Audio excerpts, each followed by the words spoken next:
How's it going, guys? Welcome back to my YouTube channel, and in this video today I'm going to be discussing why you as a wedding videographer or even a wedding photographer must start to include vertical content in your edits. So what started to happen is couples are asking more and more for me to edit vertical video content to put on their Instagram reels, to put on the stories, to put on TikTok. They just want to plaster it across social media. And there was a post inside one of the Facebook groups the other day talking about how they've been hired as a wedding videographer, and there's also a content creator being hired as well. Now, I don't know how the logistics of that will actually work on the day, but as a wedding videographer or even a photographer, you can absolutely be that content creator on the day for the couple. So what started to happen is couples more and more started to ask me if I could do some vertical edits so they could put it on the Instagram stories, on Instagram reels, on TikToks. Basically, they want wedding videos to be plastered all over their own social media channels. So it got me thinking, and this is something that I already included about 4 or 5 months ago into one of my packages or as an add-on even. I now offer a social media shareable package, and it has two massive benefits. The first benefit is I can obviously charge for this, so I can have it as an add-on or I can include it in one of the higher tiered packages, but also it gives me my own marketing material. So as we've discussed in previous videos on this YouTube channel, when you are running, say, advertising campaigns on Facebook, you do not want to just show people your show reel of your wedding highlights straight away. That's not what you want to do to a cold audience. You really want to grab their attention by showing short clips to get them reeled in, and then maybe with a retargeting campaign or when they go across to your website, then you hit them with the full videos that you actually want them to see. So it has two real big benefits here, and it certainly isn't a fad. It's not something that's going to go away unless someone's going to change the shape of a mobile phone, which I can't see happening anytime soon. Vertical content, whether you like it or not, is here to stay. So it's something you absolutely must get on board with. And it's only really the last 9 months or so that I've started to see a huge increase in requests for vertical content. And as the years and years go on, it's only going to increase. So it's definitely worth your while jumping on this vertical content train now and start to get into some useful workflows when you are doing your editing. And what I'm actually going to do in this video is I'm going to jump across just to show you how I edit my vertical videos and some really useful things that you must consider and keep in mind when editing content on social media. When you're at a wedding, your priority absolutely must be your wedding video or the photographs that you are there to take. But you can keep in mind the vertical content that you are going to create. Now, I'm still really exporting my wedding videos in 1080p because a lot of the time, the places that they're going, no one really is requesting 4K. However, I do shoot in 4K, and this gives me so much scope when creating vertical content, especially if you know that you are going to create vertical content, because you can frame it in a way that looks great at 16:9, but then when you condense that down into a vertical shot, you can give yourself enough room so you've still got room to crop in and out and really frame it how you want on that vertical video. There are certain types of shots that you do want to keep in mind for your vertical content, and really it can be anything throughout the day, but just to throw some ideas out there, it can be like the father reveal when he sees his daughter in the wedding dress for the first time. It could be the bride coming down the aisle. It could just be couple shots outside. It could just be real natural moments from the evening. It really doesn't matter, but what doesn't matter is that those reels that you're creating, the vertical content that you are creating, that it really is grabbing attention. The whole point of the vertical content is, the first point is the couples want to share it on their social media channels, but for your own marketing campaigns, it needs to be something that's going to grab attention of other couples who are about to be married, because then they might want to hire you. So let's just jump across over to the computer, and I'm going to show you some examples of what I do and how I actually do it. Jumping across onto Premiere Pro, and don't worry, I'm not going to show you how to edit a wedding video.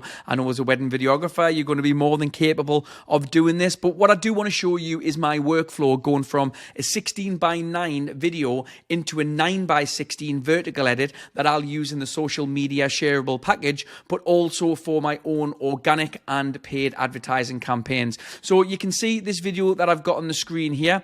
This was a really popular video, and as of time of recording this video, it's had 127,000 hits, views on YouTube Shorts. So, and this is actually a video that I'm using in the current advertising campaigns because I know, because it works so well organically, I knew that it was going to work. Well, I didn't know for certain, but I was pretty confident that it was going to work well in my paid ads as well. So the actual video itself is this. So this is what it looks like when I shot this for the wedding video. So you can see I've totally framed this for 16:9. Okay, I've totally prioritized the wedding video itself. However, I knew when I was shooting this in mind that I was going to be able to create a really nice reel from this as well. And I will show the reel being played. I'll edit this into the video so you can actually see it.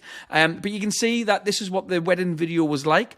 But what I then do is I then make, that was obviously 16:9. So then in Premiere Pro or whatever video editing software that you use, I make a timeline which is 9:16. The original video was obviously shot in 4K. This is going to be exported in 1080p because that's all we need for your social media content. And you can see that it framed really nicely. I'm just going to actually mute the audio for this bit because you don't really need to hear the audio being playing for this part of the video. But you can see when it comes in, I switch, I go to the couple. Now, the reason I'm doing this, you can see I'm cutting in between the couple. Sorry, I'm cutting between the bride and her father, they're both in the shot, because this is what we call an attention reset. When people are watching social media content, they get bored very easily. So you've got to do things that keep their attention, you keep them engaged. And what we do, we call this an attention reset, where something will happen every second, 2 seconds, just so you are keeping them engaged and they want to watch the rest of the video. It keeps people engaged without them actually knowing why they are engaged. And this title that's on here, when your dad sees you in your wedding dress for the first time, this is because I had a real good feeling from previous data that a hook headline like this was actually going to work. And I'm just going to show you some analytics on this. So you can see YouTube Shorts. This is just organically. There's been no paid advertising on this channel. This is just purely organic. So you can see that in the last 90 days, there's been 216,000 views on my wedding video YouTube channel. And this has mainly come from 3 videos, which were the top 3 are all dad reveals.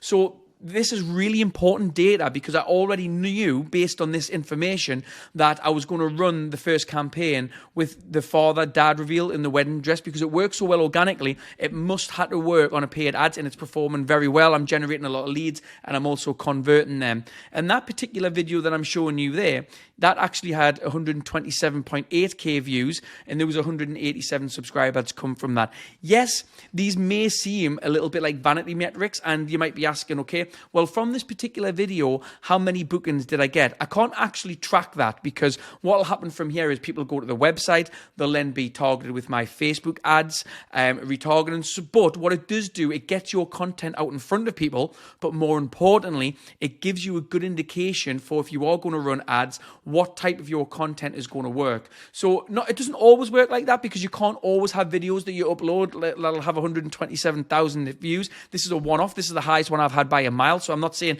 I've got some secret solution to absolutely getting viral content, but what I do have is a framework that I know does work, where I've got a caption on the screen. I change every few seconds for attention. So there are certain things that you can do, and you can apply that to a framework.